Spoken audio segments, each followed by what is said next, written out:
할렐루야. 오늘도 예배하는 여러분들에게 하나님의 은혜와 평강이 함께하기를 주의 이름으로 축원합니다. 우리 옆에 계신 분하고 다시 한번 인사하시겠습니다. 좋아지고 있습니다. 잘 돼가고 있습니다. 인사하시겠습니다.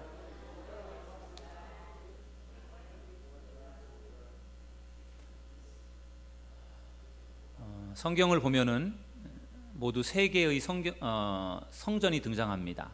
제일 첫 번째 등장하는 성전은 솔로몬의 성전입니다. 다윗은 성전을 건축하고 싶은 간절한 열망이 있었습니다. 그러나 하나님이 허락하지 않아서 다윗은 성전을 건축하지 못했습니다. 그 대신에 다윗의 아들 솔로몬이 아주 멋진, 가장 멋있고 호화롭고 아주 웅장한 성전을 건축했습니다. 하지만 이 성전은 기원전 BC 586년에 바벨론이라고 하는 제국이 침략했을 때 다 무너져 버리고 말았습니다. 두 번째 성전은 수룹바벨 성전입니다. 이스라엘 백성들이 바벨론에 멸망을 당하고 바벨론의 포로로 붙들려 갔습니다. 그리고 바벨론에서 70년 동안 포로 생활을 했습니다. 그리고 70년 후에 고레스 칙령에 의해서 그들이 다시 이스라엘로 돌아옵니다. 그리고서 다시 성전을 지었습니다. 그 성전이 516년에 건축한, 기원전 516년에 건축한 수룹바벨 성전입니다. 이 성전은 유대 총독 수룹바벨의 지도 아래에서 건축되었지만 BC 169년에 안티오쿠스 에피파네스에 의해서 더럽혀졌습니다. 세 번째 성전은 헤롯 성전입니다. 유대의 분봉왕이었던 헤롯 대왕은 BC 19년에 바로 이 수룹바벨 성전을 복구해서 헤롯 성전을 건축했습니다. 예수님께서 활동하셨던 우리 마태복음, 마가복음, 누가복음, 요한복음에 보면은 성전이 나오는데 그 성전이 바로 이 세 번째 성전 헤롯 성전입니다. 이 성전은 AD 70년, 기원 후 70년 로마 제국의 침략 때 다 무너져 버리고 말았습니다. 그래서 이후에 성전은 예루살렘에 더 이상 없었습니다. 오늘 우리가 읽은 본문 말씀 학개서의 말씀에 등장하는 성전은 두 번째 성전 수룹바벨이 지은 수룹바벨 성전이 되겠습니다. 학개 선지자는 바벨론의 포로로 붙들려 갔다가 돌아온 70년 만에 돌아온 이스라엘 백성들을 향해서 성전 건축이 하나님의 뜻이니 하나님의 명령이니 성전을 건축하십시오라고 그렇게 선포했습니다. 과연 그들이 성전을 건축해야 하는 이유가 무엇이었을까요? 저는 오늘 여기에 관심을 가지고 성전을 왜 건축하라고 하나님께서 말씀하셨는지, 우리가 왜 성전을 건축해야 되는지 거기에 대한 말씀을 같이 여러분들과 나누려고 합니다. 첫 번째, 성전을 건축하는 이유는 하나님의 명령이기 때문에 그렇습니다.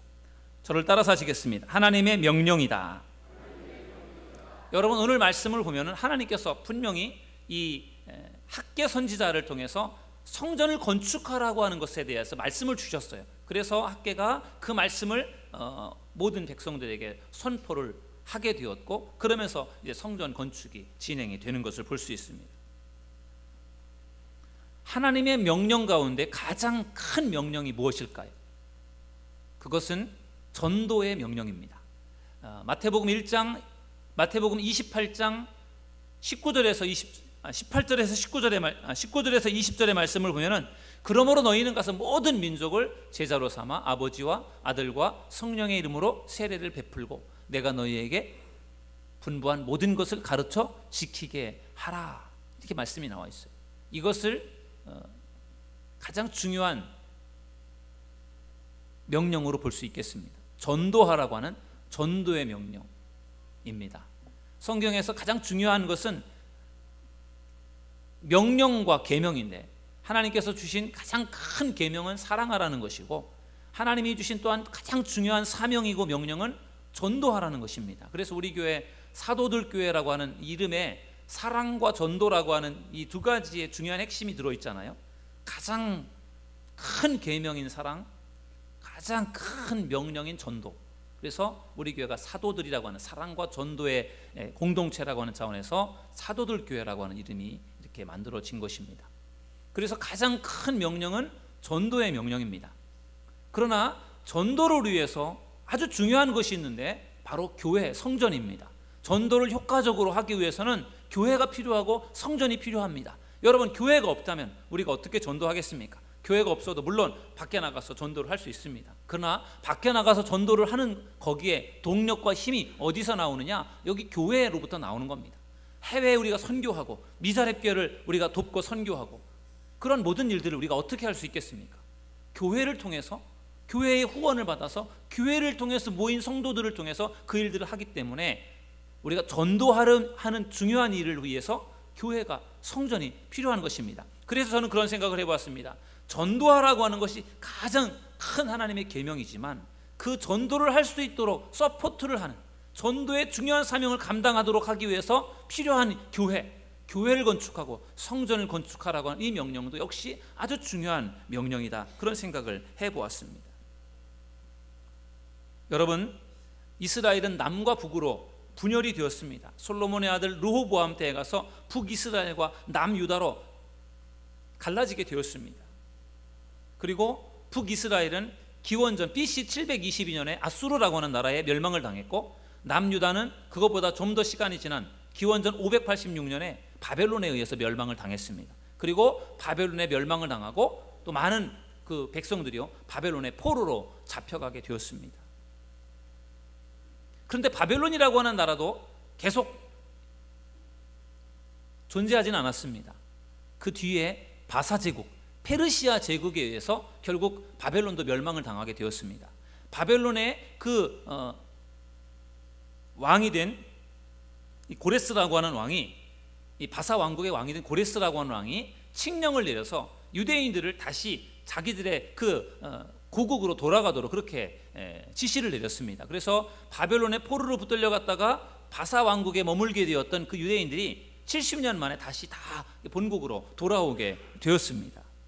그런데 이 고레스라고 하는 사람은 포로들도 돌아갈 수 있도록 그렇게 배려를 해주었지만 그 이스라엘 백성들이 다시 고국으로 돌아갔을 때 성전을 건축할 수 있도록 또 도움을 주었습니다. 그렇게 해서 포로에서 돌아온 유대인들이요 수룹바벨이라고 하는 당시의 유대 총독을 중심으로 해서 다시 성전을 건축하게 되는데 그 성전이 바로 두 번째 성전 수룹바벨 성전이 되는 것입니다. 성전 건축을 시작했는데 사마리아 사람들이 계속해서 성전 건축을 방해를 했습니다. 산발라 도비아라고 하는 그러한 지도자들이 계속해서 이 사마리아 사람들을 중심으로 해서 계속 성전 건축을 방해를 했습니다. 또한 그런데다가 토지 경작이 어려움을 당하면서요 성전 건축을 시작한 지 얼마 되지 않아서 성전 건축이 중단이 되었습니다. 그리고서 세월이 흘러 16년이라는 시간이 흘러갔습니다. 성전 건축을 시작하다가 중단이 됐는데 그게요 16년이라는 시간이 흘러가면서 성전 건축을 계속 못하게 된 것입니다.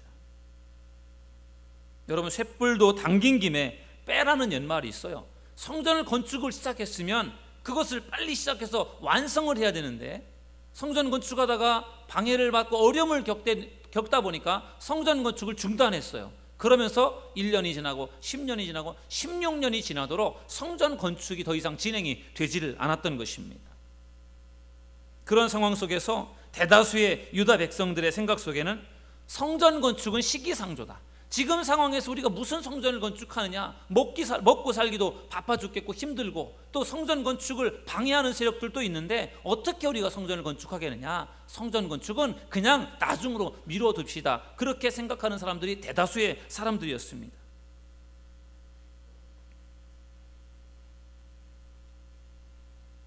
그런 상황 속에서 성전 건축을 다시 시작한다라고 하는 것은 굉장히 어려운 일이죠.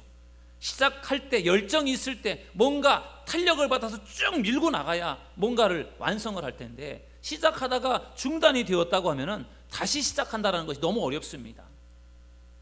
그런 상황 속에서 하나님은 그들이 성전을 다시 건축하기를 원하셨고, 그래서 학개라고 하는 선지자에게 성전에 대한 비전을 주셔서 학개가 결국은 이 유대 총독과 또 대제사장과 모든 백성들에게 하나님이 원하시는 비전이 이것입니다, 성전을 건축하라고 하나님 말씀하십니다 라고 하는 말씀을 선포하게 되었던 것입니다. 그 말씀이 바로 오늘 읽은 말씀 학개서 1장 8절 말씀이 되겠습니다. 우리 이 말씀을 다 같이 한번 읽어보시겠습니다. 시작. 너희는 산에 올라가서 나무를 가져다가 성전을 건축하라. 그리하면 내가 그곳으로 말미암아 기뻐하고 또 영광을 얻으리라. 여호와가 말하였느니라. 아멘. 하나님께서 이렇게 말씀하셨습니다 라고 이 학개 선지자가 하나님이 주신 말씀을 백성들에게 선포한 것입니다. 하나님은 백성들 한 사람 한 사람에게 다 말씀하시기보다는 선지자에게 하나님께서 말씀해 주셔서 그 선지자가 백성들에게 말씀을 대언하는 그런 식으로 그렇게 하나님이 일하셨습니다. 그래서 학개라고 하는 선지자를 하나님이 쓰셔서 그에게 말씀해 주셨고 그가 백성들에게 하나님의 뜻을 전한 것이 되겠습니다. 학개 선지자는 성전을 건축하는 것이 하나님의 뜻이다라고 하는 것을 깨닫게 되었고 중단되었던 성전 건축을 다시 시작하도록 하기 위해서 유대 총독과 또 대제사장과 모든 백성들에게 성전을 건축하라는 하나님의 말씀을 선포했습니다. 그때 놀라운 일이 일어났습니다. 학개서 1장 14절 말씀에 보면은 하나님께서 유대 총독 스룹바벨의 마음과 대제사장 여호수아의 마음과 모든 백성들의 마음을 감동케 하사 그들이 중단되었던 성전 건축을 시작하게 되는 그런 말씀이 나옵니다. 학개 선지자를 통해서 하나님의 음성을 들었어요. 하나님의 명령, 성전을 건축하라고 하는 말씀을 들었어요. 지금까지는 마음속에 성전 건축은 시기상조고 앞으로 나중에 해야 될 일이고 지금은 우리가 감당하기 어렵다라고 생각했었는데 이 학개 선지자가 하나님의 말씀을 전하니까 그 말씀을 듣는 스룹바벨 총독, 대제사장, 모든 백성들의 마음에 감동이 왔어요. 감동이. 하나님의 감동이 그들의 마음을 뭉클하게 만드는 겁니다. 아, 그래, 우리가 성전을 건축해야지. 그런 마음을 하나님께서 감동을 주셔서 결국은 그들이 성전을 다시 시작하게 되었고 성전을 완성을 하게 되는 것, 그 성전이 바로 스룹바벨 성전이 되겠습니다. 그러므로 성전을 건축하는 그 중요한 일에 있어서 무엇보다 중요한 것은 하나님이 주시는 감동, 그 마음속에 하나님의 감동을 하나님이 주셔야 한다는 것을 여러분 믿으시기를 주님의 이름으로 축원합니다. 우리 교회도요, 하나님께서 감동을 주셨기 때문에 지금의 이 성전을 우리가 만들 수가 있었어요. 우리가 5년 전에 지금의 성전을 건축하는 과정 속에서 사실 우리가 성전 건축을 위해서 우리가 부족한 것들이 너무 많았어요.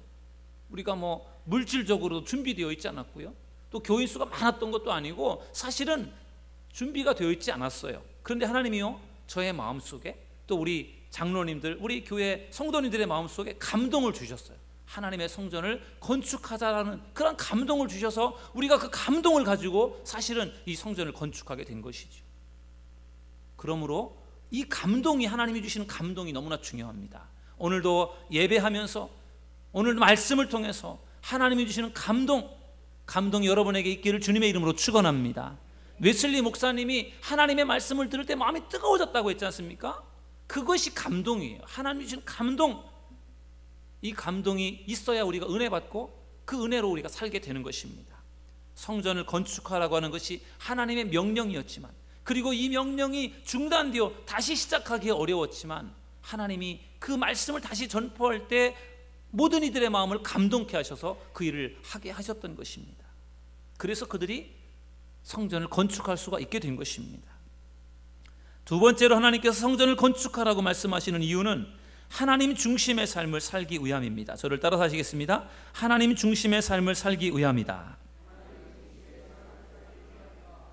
여러분, 당시에 오늘 우리가 본문의 말씀을 보면은 당시의 유대인들의 대다수는 하나님의 일보다, 하나님 중심의 삶을 살기보다는 자기의 일에, 자기 중심의 삶을 살았습니다.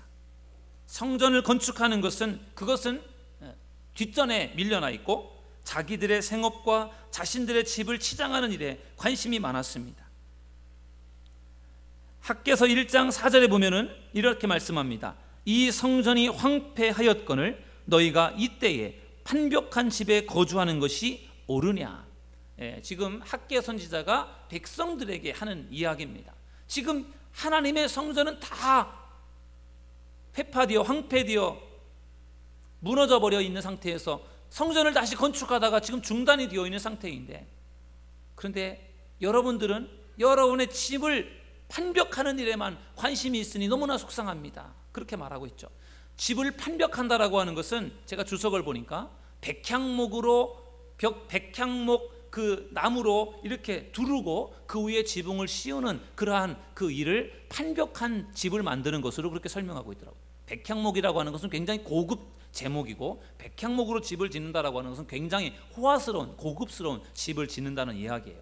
바벨론의 포로 생활을 하다가 노예 생활을 하다가 다시 돌아온 이스라엘 백성들에게 있어서 관심사는 집을 잘 짓는 것이었던 것 같습니다. 그래서 자기의 집을 잘 짓고 치장하는 것에 사람들이 관심이 있었어요. 그러다 보니까 16년 동안 성전 건축은 방치되어 있는 상태고, 관심은 성전을 건축하는 것보다는 자기들의 집을 치장하고 자기들의 생업에 충실하는 그것에 사람들은 관심이 다 몰려 있었기 때문에 거기에 대해서 학개 선지자가 안타까운 마음으로 이 말씀을 한 것입니다. 그러면서 학개 선지자가 유다 백성들에게 또 이렇게 말씀했습니다. 여러분, 학개서 1장 5절을 우리 함께 읽어보시겠습니다. 1장 5절입니다. 시작. 그러므로 이제 만군의 여호와가 이같이 말하노니 너희는 너희의 행위를 살필지니라. 아멘. 성전은 회파되어 있는데 여러분들은 자신의 집을 판벽하게 하는 일에만 열중하고 있는데, 여러분, 하나님의 말씀을 잘 들으십시오. 여러분들은 여러분의 행위를 살피십시오. 하나님께서 말씀하시는 겁니다. 그렇게 말씀을 전했어요. 너희의 행위를 살피라. 이 말씀이요, 5절에도 나와 있고 7절에도 나와 있습니다. 두 번 반복되고 있습니다. 두 번 반복하고 있다는 이야기는 강조하고 있다는 이야기예요. 너희는 너희의 행위를 살피라. 여러분, 이 말씀의 의미가 무엇인지 아십니까? 지금까지 행한 일을 돌아보라는 거예요. 지금까지의 너희들의 삶을 돌아보라는 것입니다. 그리고 반성하라는 거예요. 돌아보면서 뭘 잘했는지 뭘 잘못했는지 그거를 한번 깊이 생각해보고 반성하고 회개하는 시간을 가지라. 이것이 너희의 행위를 살피라, 그 말씀이 되겠습니다. 여러분, 유다 백성들은 지금까지 하나님의 일보다 자기의 일에 관심을 두었어요. 성전을 건축하는 일보다 자기의 집을 아름답게 치장하는 것에 관심을 기울였어요. 그러다 보니까 성전 건축이라고 하는 그 일이 결국은 진행되지 않고 결국은 중단되어 있었던 것입니다. 여러분들 중에도 하나님의 일보다 자기의 일에 더 많은 관심을 가지고 있는 분들이 있을 것입니다. 그런 분들은 오늘 우리가 방금 전에 보았던 말씀처럼 너희의 행위를 살피라, 너희의 행위를 살피라고 하는 이 말씀을 여러분들도 깊이 묵상해 보는 시간이 되었으면 좋겠습니다. 학개 선지자는 유다 백성들이 하나님의 일보다 자기의 일에, 성전을 건축하는 일보다 자기의 일에 우선권을 둔 결과가 어떠했는지에 대해서 성경을 통해서 말씀해 주었습니다. 학개서 1장 6절을 우리 다 같이 한번 읽어보시겠습니다. 시작. 너희가 많이 뿌릴지라도 수확이 적으며 먹을지라도 배부르지 못하며 마실지라도 흡족하지 못하며 입어도 따뜻하지 못하며 일꾼이 삭슬 받아도 그것을 구멍 뚫어진 전대에 넣음이 되느니라. 아멘. 아멘. 여러분, 지금 말씀이 쭉 이어지고 있어요. 이스라엘 백성들이 지금 하나님의 성전을 건축하는 하나님의 일을 하기보다는 자기들의 일에 다 관심이 집중되어 있는 그런 상황 속에서 나름대로 열심히 살고 있어요. 집을 아름답게 치장을 하고 자기의 생업에 열심히 종사하면서 나름대로 열심히 살고 있는데 그 결과가 어떠냐는 거예요. 그 결과가 바로 이렇다는 것이죠.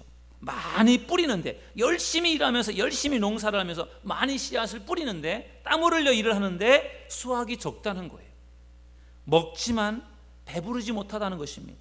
먹어도 배가 부르지 못하고, 마셔도 흡족하지 못하고, 입어도 따뜻하지 못하다. 이 말씀은 농사에 실패를 하고 수확이 적어서 결국은 먹는 문제, 입는 문제에 어려움을 겪고 있다는 이야기입니다. 일꾼들이 삭슬 받아도 그것을 구멍 뚫어진 전대의 넣음처럼 됐다라는 거예요. 돈을 벌어서 그것을 자루에다가 담아도 밑 빠진 독처럼 담아도 그것이 다 빠져나가서 아무리 담아도 모아지지가 않는, 소용이 없는 그러한 상태를 말하고 있는 것입니다. 그동안 유다 백성들이 여러 가지 어려움에 직면하면서 성전 건축을 중단한 채 자신들의 현실적인 문제에 매달려 살았습니다.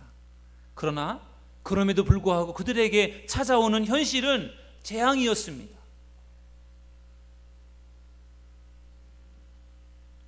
이러한 이스라엘 백성들을 향해서 학개 선지자는 삶의 우선순위를 하나님께 두기를 강조하고 있는 것입니다. 하나님의 뜻을 제쳐놓고 자신들의 삶을 앞세워 자기의 욕망을 앞세운다고 하면 언제나 상황은 어려워질 수 없다라고 하는 그것을 학개 선지자는 백성들에게 깨우쳐 주었던 것입니다. 하나님께 우선순위를 두기 위해서 성전 건축이 중요하다라고 하는 것을 이야기해 준 것입니다. 여러분, 이스라엘 백성들의 사고방식 속에는 성전이 가장 중요하다라고 하는 사고방식이 있어요.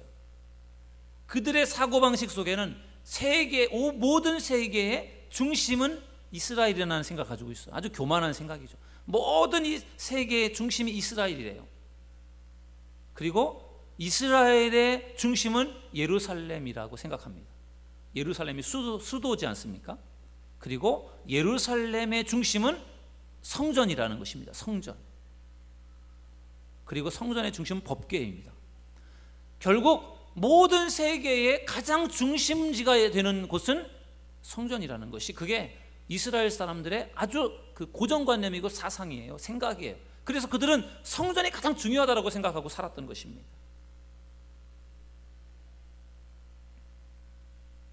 그들이 광야를 행진하는 그런 과정을 보면요, 법궤, 성전이죠. 성막 법궤를 맨 앞에 앞장세워서 성막을 광야를 행진했습니다. 광야를 행진하다가 그들이 이제 정착을 해서 천막을 치고 이렇게 진영을 형성할 때도 보면은 성막, 법궤가 모여서져 있는 그 성막이 가장 중심에 있고, 그 성막의 동서남북에 각각의 세 개의 지파씩 삥 둘러서 법궤를 중심으로, 성막을 중심으로 대열을 만드는 것을 볼 수가 있어요. 그것은 그들이 광야 40년 동안을 행진하면서 계속해서 성막 중심의, 법궤 중심의, 하나님 중심의 삶을 살기로 그들이 훈련을 받은 것입니다. 그들이 절기 때가 되면, 가나안 땅에 들어가서 가나안 땅을 정복한 이후에 절기 때가 되면 그들은 1년에 3차례씩 반드시 예루살렘 성전에 모였습니다. 그래서 거기에서 그들이 절기를 지켰어요. 제사를 드리고 절기를 지켰습니다. 죄를 지었을 때 죄를 용서받기 위해서 그들은 반드시 성전에 가서, 성막에 가서 제사를 드리면서 죄를 용서받았어요. 결국 그것은 그들의 삶의 가장 중심부가 성막이고 성전이고 교회라고 하는 그것을 그들은 알고 있었기 때문에 그 성막, 성전, 교회 중심의 삶을 살려고 그들은 노력했던 것입니다. 그런데 그들이 바벨론의 포로로 붙들려가면서 그들이 점점점 그들의 신앙이 하나님 중심에서 점점점 개인 중심으로, 또 우상 숭배하는 것으로 점점점 타락되어져 가면서 그들이 하나님 중심의 신앙이 아니라 결국은 점점점점 그 하나님 중심의 신앙이 점점점점 없어져 버리게 된 것입니다. 그런 상황 속에서 학개 선지자는 다시 성전을 건축해서 그 성전을 통해서 하나님 중심의 신앙을 회복하기를 원했기 때문에 하나님께서 학개 선지자를 통해서 성전을 건축하라고 그렇게 말씀해 주신 것입니다. 성전을 건축하는 중요한 이유는 성전 중심, 성전에서 하나님 중심의 삶을 살아가는 것을 하나님이 원하셨기 때문에 그 말씀을 주신 것입니다. 하나님 중심의 삶을 살아가는 것이 우리에게 너무나 중요한 것입니다. 과연 여러분들은 어떻습니까? 하나님 중심의 삶을 살고 계십니까? 여러분 개인 중심의 삶을 살고 계십니까? 하나님 중심의 삶을 살아가는 믿음의 성도님들이 되시기를 주님의 이름으로 축원합니다. 그 일을 위해서 하나님이 우리 교회를 주신 것입니다. 이 교회를 섬기면서 하나님 중심의 삶을 살기를 하나님이 원하시는 것입니다. 하나님 중심의 삶을 살아갈 때 하나님께서 여러분들에게 놀라운 은혜와 복을 베풀어 주실 줄로 믿습니다. 예수님께서 마태복음 6장 33절에서 이렇게 말씀하셨어요. 너희는 먼저 그의 나라와 그의 의를 구하라. 그리하면 이 모든 것을 너희에게 더하시리라. 이 말씀은 우선권의 문제이죠. 하나님께 우선권을 두면 나머지 것들에 대한 부분은 내가 책임을 져주겠다라고 하는 예수님의 말씀이에요. 하나님 중심의 삶을 살고 하나님께 우선권을 두고 살아가라고 하는 것을 말씀해 주고 있는 것입니다. 여러분들도 하나님 중심의 삶을 살고 하나님께 우선권을 두고 살아가는 믿음의 성도님들이 되시기를 주님의 이름으로 축원합니다. 그럴 때 하나님께서 여러분의 삶을 책임져 주실 것입니다. 세 번째로 성전을 건축하는 이유는 하나님께서 영광을 받으시기 때문에 그렇습니다. 저를 따라서 하시겠습니다. 하나님께서 영광을 받으신다. 예, 여러분 성전을 건축하는 것에 대해서 하나님이 너무너무 기뻐하시고 영광을 받으신다라고 말씀해 주고 있습니다. 두 번째 성전 수룹바벨 성전은 첫 번째 성전 솔로몬 성전에 비하면 규모나 웅장함에 있어서 초라하고 보잘것없었습니다. 솔로몬의 성전이 워낙에 의리의리하게 웅장하게 아주 호화스럽게 만들어져 있다 보니까 거기에 비해서 수룹바벨 성전은 보잘것없고 초라했던 겁니다. 그러나 하나님은 그 성전이 솔로몬 성전과 같지 않고 비록 작고 초라하다고 할지라도 그 성전을 통해서 하나님이 영광을 받으신다라고 하는 것을 말씀하면서 그 성전을 지으라고 말씀해 주셨습니다. 여러분 1장 8절 학개서 1장 8절을 우리 다시 한번 읽어보시겠습니다. 시작. 너희는 산에 올라가서 나무를 가져다가 성전을 건축하라. 그리하면 내가 그곳으로 말미암아 기뻐하고 또 영광을 얻으리라. 여호와가 말하였느니라. 아멘. 성전을 건축하면 하나님이 그걸 통해서 기뻐하시고 영광을 얻으신다, 영광을 받으신다라고 말씀해 주셨어요.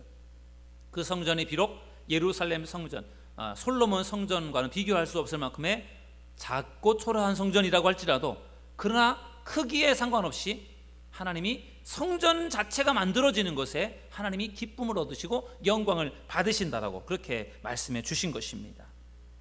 그러므로 성전을 건축하는 것이 중요한 것입니다. 성전을 크고 의리의리하게 멋지게 짓는 것만이 다가 아니고 하나하나의 작은 성전이라도 세워진다는 것이 하나님께는 기쁨이고 영광이 된다는 것입니다. 올해 우리나라에 복음이 전파된 지 130주년이 되는 해입니다. 아펜젤러, 감리교회 아펜젤러 선교사, 또 장로교회 언더우드 선교사가 1885년에 제물포항으로 복음을 가지고 들어왔지 않습니까? 그래서 올해가 선교 130주년이 되는 해입니다. 중요한 의미가 있는 해예요. 여러분 130년 전에 그 선교사들이 우리나라에 들어와서 요소요소에 교회를 세웠습니다. 인천 내립교회를 세웠습니다. 저 서울에 올라가서 정동교회를 세웠습니다. 그리고 나중에는 또 저 강화에 가서 강화 교산교회를 세웠습니다. 여러분 그러면서 교회들이요 여기저기에 많은 교회들이 세워지게 되었습니다. 선교사들이 교회를 세웠고 그 교회를 통해서 사람들이 모여들었고 교회를 통해서 하나님 앞에 예배를 드리고 전도하면서 교회가 점점 사방팔방으로 뻗어나가면서 수많은 교회들이 세워지게 된 것입니다. 그러므로 교회를 세운 것이, 우리나라에 들어와서 성전을 세우고 교회를 세우는 것이 결국은 우리나라의 교회를 부흥시키는 데 중요한 역할을 했던 것입니다. 성전이 있어야 그곳에서 사람들이 모일 수 있지 않습니까? 모여서 함께 믿음의 공동체를 만들어갈 수 있고 그리고 그 교회가 또 여러 가지 하나님의 일을 감당할 수가 있는 것이죠. 성전이 없으면 그런 일을 감당하기 어렵습니다. 그런 면에서 성전이 있다는 것은 너무너무 중요한 일입니다. 성경에 나오는 세 번째 성전은 헤롯이 세운 헤롯 성전입니다. 그런데 이 성전도 굉장히 아름답고 화려하게 만들어졌지만 결국 예수님께서 예언하신 대로 돌 위에 돌 하나도 남지 않고 다 무너져 버리고 말았습니다. AD 70년, 기원 후 70년에 다 무너져 버리고 말았습니다. 왜 그렇게 된지 아십니까? 헤롯 성전을 건축한 사람은 헤롯 대왕이에요. 그 유대 총독이었던 헤롯 대왕이 성전을 건축했는데 그 성전을 건축한 목적이 하나님의 영광을 위해 건축한 것이 아니었습니다. 헤롯 성전을 지은 목적은 하나님의 영광을 위해서가 아니라 백성들에게 인기를 얻기 위해서 지은 겁니다. 인기 관리를 위해서 지은 거예요. 정말로 하나님이 기뻐하실 만한, 하나님께 예배하고 하나님이 영광 받으실 만한 하나님을 위해서 지은 것이 아니라 내가 이것을 지어서 백성들에게 인기를 얻으려고 성전을 지은 겁니다. 그러니까 성전을 건축한 목적이 잘못된 거죠. 그래서 그렇게 무참하게 다 파괴되어져 버린 것입니다. 성전을 건축하는 목적은 딱 한 가지입니다. 하나님께 영광을 돌리기 위한 것임을 여러분들 믿으시기를 주님의 이름으로 축원합니다. 그 목적으로 지어질 때 하나님이 그 목적을 통해서 영광을 받으시고 그 목적대로 교회가 하나님의 역사를 이루도록 축복해 주실 것입니다. 우리 교회는 목회자와 성도들이 함께 개척한 교회입니다. 우리 교회는 교회를 개척할 때부터 목회자가 있었고 성도들이 있었습니다. 또 예배할 수 있는 예배 처소도 있었습니다. 그렇기 때문에 아마도 교회가 빠르게 성장하고 든든하게 세워질 수 있었던 것 같습니다. 과거에는 목회자가 혼자서 교회를 개척해도 교회가 얼마든지 부흥했습니다. 그런데 요즘은 어떻습니까? 요즘에는 목회자가 혼자서 교회를 개척해서는 교회가 부흥하기가 너무너무 어렵습니다. 정말로 개척교회 성공 가능성 1%도 안 된다라고 말할 정도로 혼자서 개척해서 교회가 부흥하기는 이제는 너무너무 어렵습니다. 물론 세월이 흐르다 보면 부흥할 수도 있겠지만 너무너무 어렵습니다. 부흥하기 전에 문을 닫는 교회들이 속출하고 있습니다. 얼마 전에 감리교 서울연회에서 10년 동안 개척교회를 분석한 결과를 내놓았습니다. 그걸 보면은요, 개척교회가 얼마나 어려운가, 오늘날 개척교회가 얼마나 어려운가를 알 수 있습니다. 2000년에서 2009년이니까 지금부터 더 전의 일이죠. 아마도 제가 볼 땐 지금은 더 어려울 것 같습니다.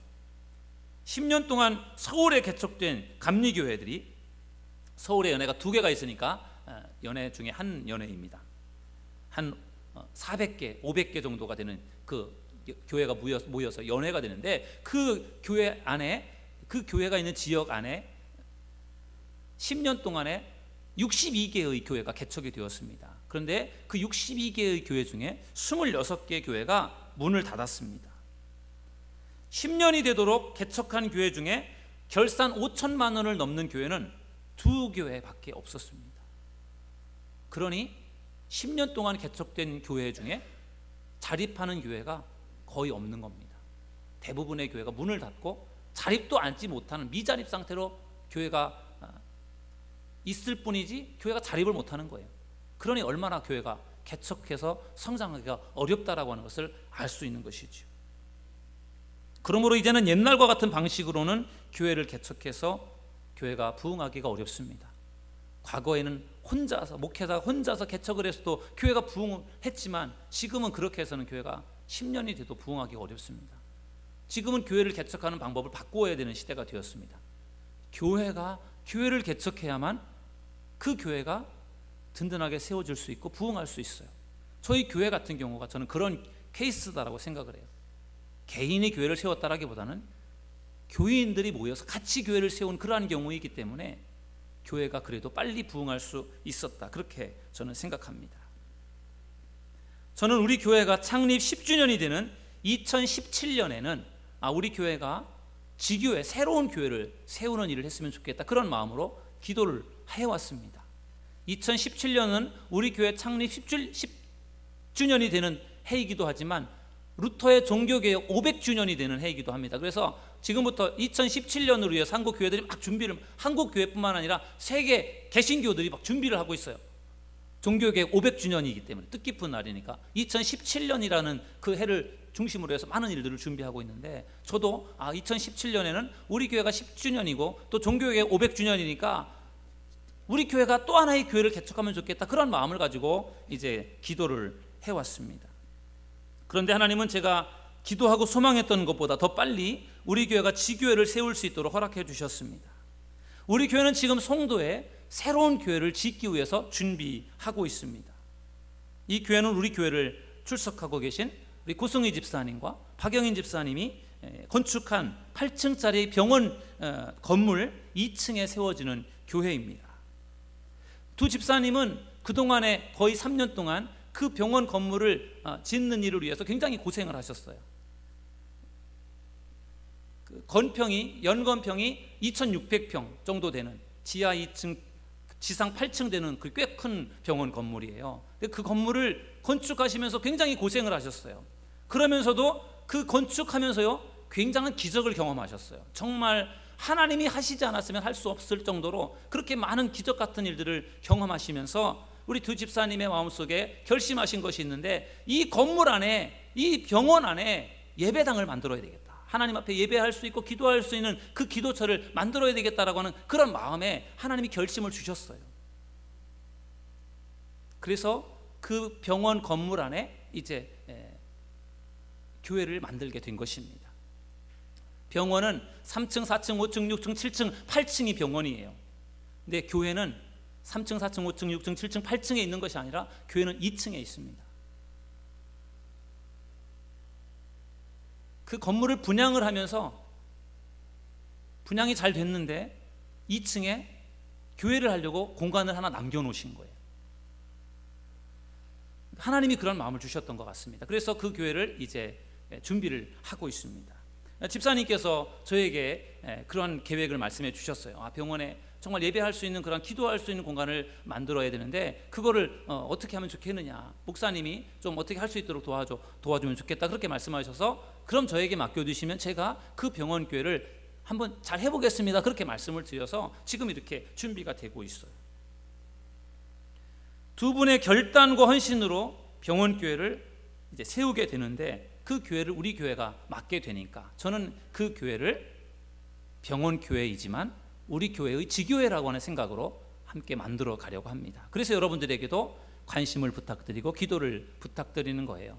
우리 교회가 앞으로 만들어갈 그 교회가 비록 크진 않지만 작지만 병원에 있는 교회로서 병원에 있는 환자들에게 복음을 전할 수 있고 병원에 있는 환자들이 언제든지 와서 기도할 수 있는 공간으로, 또 그 지역에 또 많은 주민들이 살고 있어요. 그분들에게도 복음을 전할 수 있는 그러한 교회로서의 역할을 감당한다면 참 기쁘겠다, 하나님이 기뻐하실 일이다, 그런 생각을 해보았습니다.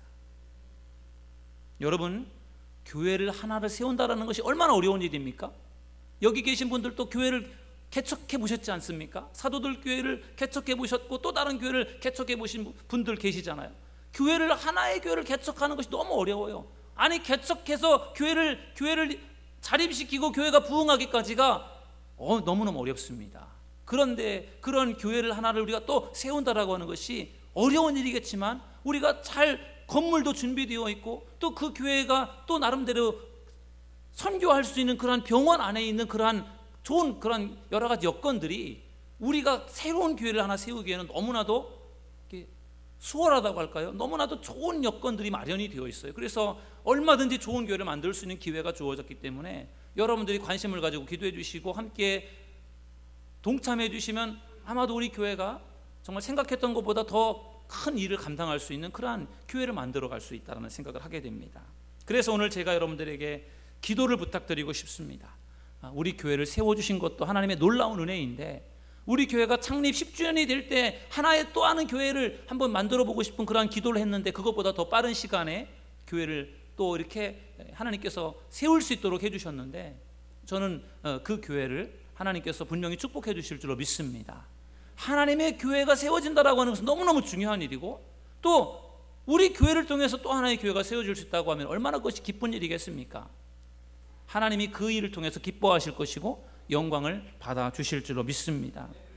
혼자서는 어렵습니다. 그러나 우리 교회가 함께 힘을 모으면 저는 얼마든지 할 수 있다라고 저는 생각합니다. 그래서 여러분들에게 기도를 부탁드리는 것입니다. 오늘 학개서의 말씀을 통해서 하나님은 중단되었던 그 성전을 다시 건축하라고 하는 비전을 학개를 통해 주셨어요. 그리고 그 말씀을 선포할 때 성전을 건축해야 됩니다 라고 말씀을 전할 때 하나님께서 그 말씀을 통해서 그 말씀을 듣는 총독 스룹바벨 총독과 대제사장 여호수아와 모든 백성들의 마음을 감동케 해서요 그들이요 다 거기에 동참해서 성전을 완성을 해냈습니다. 오늘 예배하는 여러분들의 마음속에도 이러한 감동이 있기를 주님의 이름으로 축원합니다. 우리가 하나님 앞에 부름받은 자들로서 또 하나님이 우리 교회를 세워주신 그 하나님께서 분명히 우리 교회를 통해서 앞으로 더 큰 일들을 분명히 이루어 주실 줄로 믿습니다. 기도해 주시고 함께 동참해 주셔서 하나님의 나라를 확장시키며 또 많은 영혼들을 구원하는 일에 쓰임받는 저와 여러분 모두가 될 수 있기를 주님의 이름으로 축원합니다. 기도하겠습니다.